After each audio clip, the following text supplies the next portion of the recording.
È una 2 giorni intensa quella che si sta vivendo a Venezia. A Palazzo Ferrofini, sede del Consiglio regionale, si sta disegnando la nuova sanità del Veneto. Le affollatissime audizioni a porte chiuse della quinta commissione consiliare sono una sorta di stati generali del settore.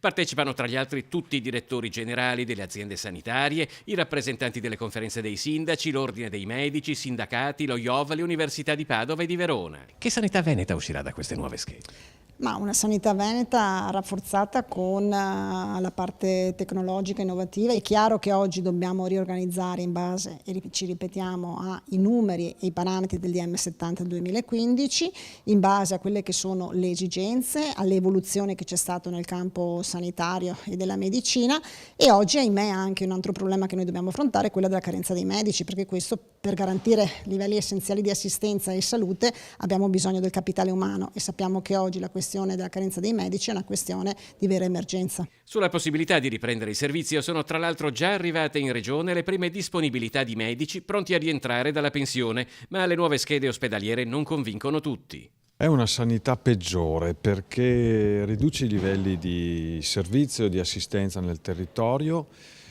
Ci sono molti posti letto ospedalieri che scompaiono per diventare posti letto di strutture intermedie, ma non è la stessa cosa.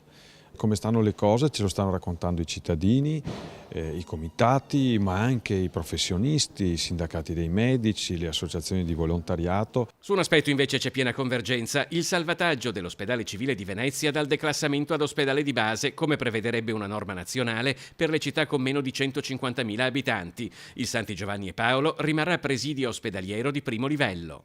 Il Presidente ha presentato una DDL, quindi una proposta normativa, martedì in giunta, che va a recepire la specificità, la particolarità di Venezia, e quindi va a modificare il piano sociosanitario quando parla della rete hub spoke, e inserisce appunto l'ospedale civile di Venezia come ospedale di primo livello nella rete.